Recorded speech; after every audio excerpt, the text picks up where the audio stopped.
కోట్లాది మంది భక్తుల ఆరాధ్య దైవం శబరిమల అయ్యప్ప స్వామి ఆలయ ఆచారాల విషయంలో కేంద్ర ప్రభుత్వం అత్యున్నత న్యాయస్థానంలో కీలక అడుగు వేసింది.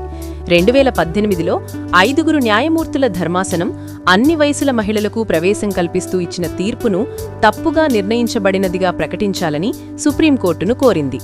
9 మంది న్యాయమూర్తులతో కూడిన విస్తృత రాజ్యాంగ ధర్మాసనం ముందు కేంద్రం తరఫున సొలిసిటర్ జనరల్ తుషార్ మెహతా తన వాదనలను బలంగా వినిపించారు. భారతీయ నాగరిక విలువలను పశ్చిమ దేశాల కళ్లద్దాలతో చూడవద్దని ఆయన హితవు పలికారు. 2018 నాటి తీర్పులో మహిళల ప్రవేశంపై నిషేధాన్ని అంటలానితనంతో పోల్చడంపై కేంద్రం తీవ్ర అభ్యంతరం వ్యక్తం చేసింది. ఇది కేవలం వయస్సు ఆధారంగా విధించిన నిబంధన అని, దీనికి అంటరానితనానికి సంబంధం లేదని తుషార్ మెహతా వాదించారు.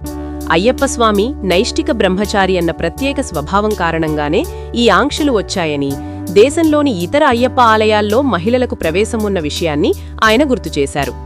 ఏది ఆవశ్యక మతాచారం అనేది నిర్వహించడం న్యాయస్థానాల పని కాదు, అది మత గ్రంథాల అవగాహనతో కూడిన ఆధ్యాత్మిక అంశమని ఆయన స్పష్టం చేశారు. భారతీయ సంస్కృతిలో మహిళలకు అత్యున్నత స్థానం ఉందని, ఇక్కడి ఆచారాలను పితృస్వామ్య ధోరణి లేదా లింగ వివక్ష అనే పశ్చిమ దేశాల మూస పద్ధతుల్లో చూడకూడదని ఎస్జీ కోరారు. రాజ్యాంగంలోని అధికరణం 25 హామీ ఇచ్చిన మత స్వేచ్ఛను మతాల మధ్య సమానత్వంగా చూడాలని, దీన్ని లింగ వివక్షతో ముడిపెట్టడం సరికాదని సూచించారు. ఏదైనా మత సంస్కరణలు కావాలనుకుంటే అది శాసనసభల బాధ్యత అని, కోర్టుల జోక్యం పరిమితంగా ఉండాలని కేంద్రం పేర్కొంది. వాదనల సందర్భంగా ధర్మాసనంలోని జస్టిస్ బివి నాగరత్న ఆసక్తికర వ్యాఖ్యలు చేశారు. రాజ్యాంగంలోని అధికరణం 17 ప్రాథమిక హక్కు అని గుర్తుచేస్తూనే, 1 నెలలో 3 రోజులు అంటరానితనం ఉండి 4వ రోజు ఉండదని అనుకోవడానికి వీల్లేదని అభిప్రాయపడ్డారు. దీనిపై మెహతా స్పందిస్తూ, తాను ఋతుక్రమం గురించి మాట్లాడటం లేదని, శబరిమల ఆచారాలు కేవలం వయసు పరిమితికి సంబంధించినవని స్పష్టతనిచ్చారు.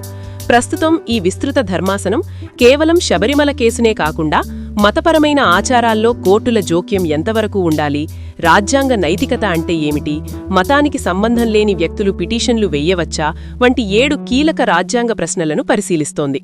సీజేఐ జస్టిస్ సూర్యకాంత్ నేతృత్వంలోని ఈ ధర్మాసనం ఇచ్చే తీర్పు కేవలం శబరిమలకే కాక దేశంలోని మతపరమైన స్వేచ్ఛకు కొత్త నిర్వచనాన్ని ఇవ్వబోతోంది.